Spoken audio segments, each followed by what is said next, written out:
Hi guys, and welcome to this basic uni-level compensation plan training. I just wanted to share some ideas, first of all, about the fundamental rules really to building a well-designed uni-level business. And then I'm going to go into a quick sort of real-life example about what a well-structured organization within a uni-level compensation plan would look like. And this is all with the aim to make sure you guys are getting the most from your uni-level bonus, in particular here with Zango.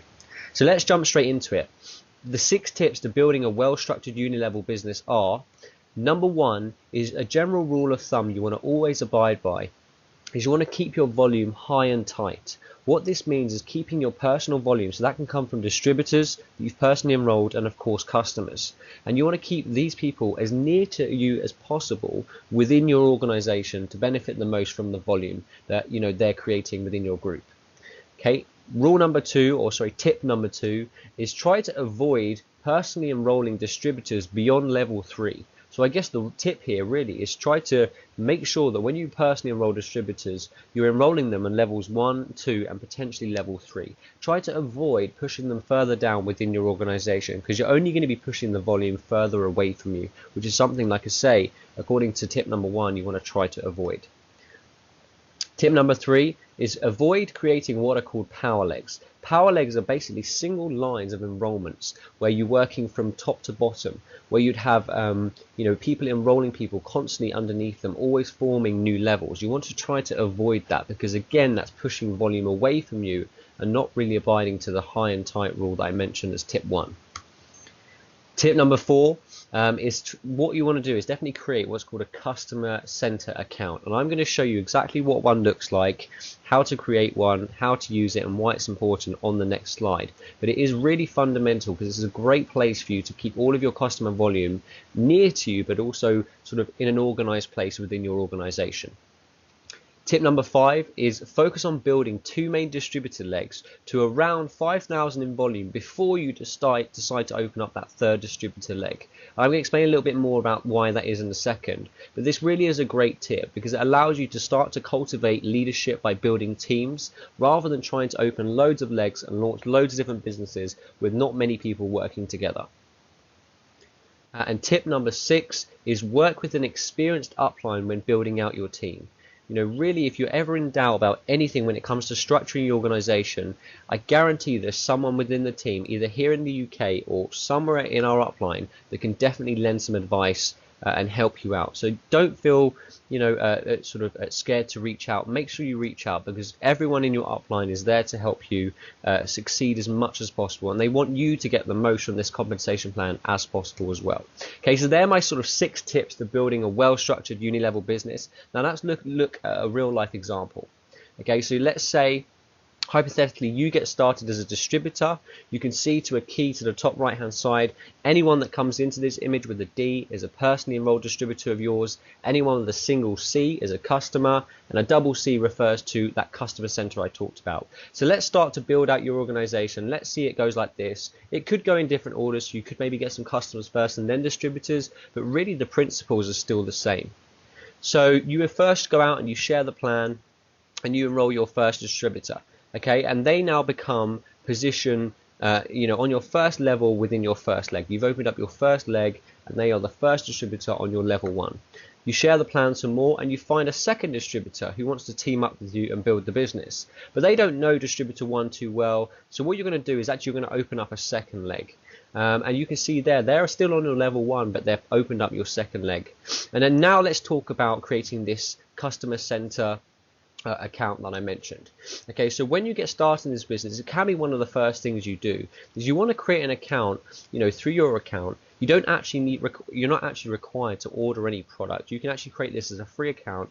I would generally refer to it as your name plus CC, customer center, and this account is simply going to be there so that you can actually place people below it and start to form this customer center on your level 2 on an infinite width rather than going depth. Okay, and let me explain why.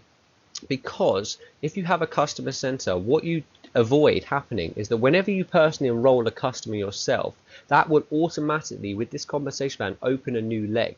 what you're able to do is actually place people, with the enroller ID as Greg CC and the placement ID as Greg CC, and your upline will be able to show you how to get these, these ID numbers that comes with each account if you don't already know. But you'll be able to, as you'll see in a second, enroll these people along level 2.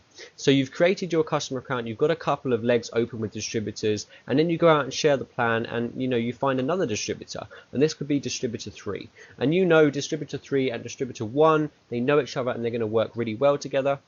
So what you do is you can actually place distributor 3 on your level 2 but on the level 1 for distributor 1. Okay, and they're now going to team up and work together, and you continue to share the plan, and again you find someone who is going to work well or who already knows, for example, distributor 1, and so you place distributor 4 still on level 2 but you open a second leg for distributor 1. Hopefully that makes sense.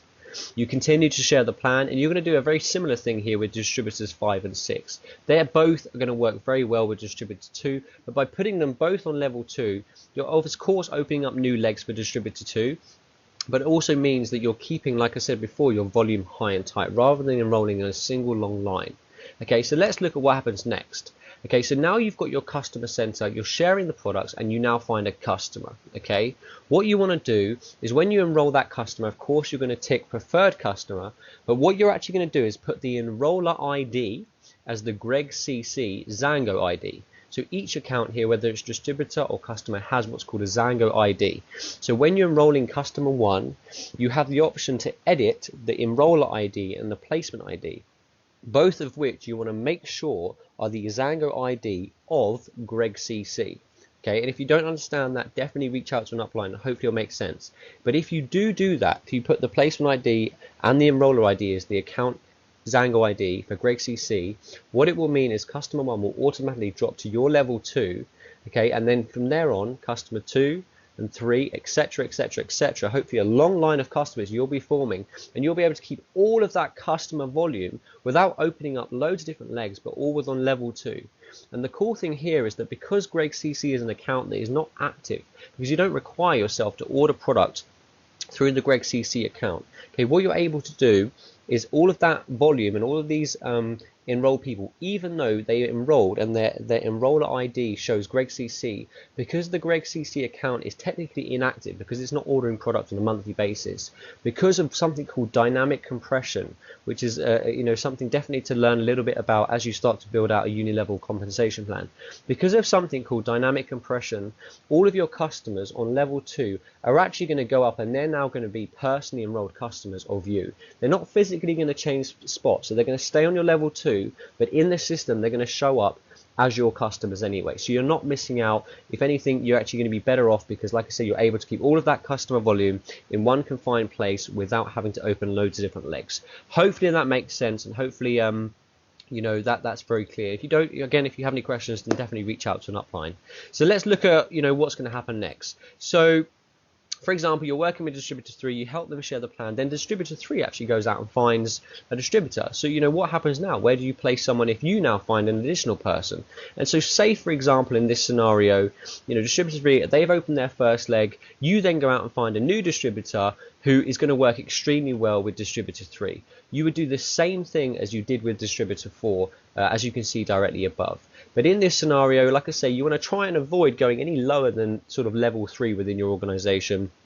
Try to avoid level 3 if you can. But in this scenario, distributor 3 and distributor 7 are going to work extremely well. So you're going to, of course, place them within there. And of course, they're now sitting on your 3rd level within your organization. Okay, and let's look at what happens next. So you've seen here now, distributor 8, we've now opened a 3rd distributor focused leg. So leg 1, leg 2 is definitely distributor focused, okay? Within these legs, you're going to be building leaders, you're going to be cultivating, a lot of volume from these groups by, of course, getting them, teaching them and enabling them how to share the product, and of course get distributors, just like yourself. And so a lot of volume is going to be coming from these 2 legs.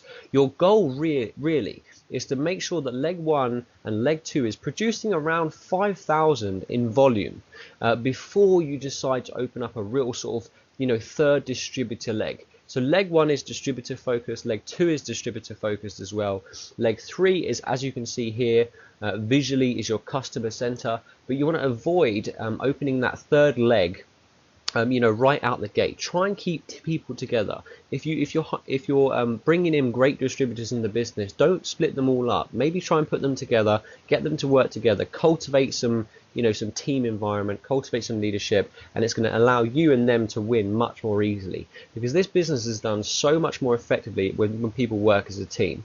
And then when you get to that point, like I say, a 5,000 on each leg, and you think the time is right and you found someone new, real leader, and you want to put them on your first level, then you can do that, and of course repeat the process of helping them share the product and share the idea to build out that group. So hopefully that's made sense. Again, if you have any questions, definitely reach out. The final thing I want to say, in this short training is, when in doubt, ask an upline. I think it's one of the most fundamental rules to network marketing in general. If you're ever in doubt, there's always someone around who's willing to and would love to help you. Aside from that, thank you so much for watching this video, and of course, happy building.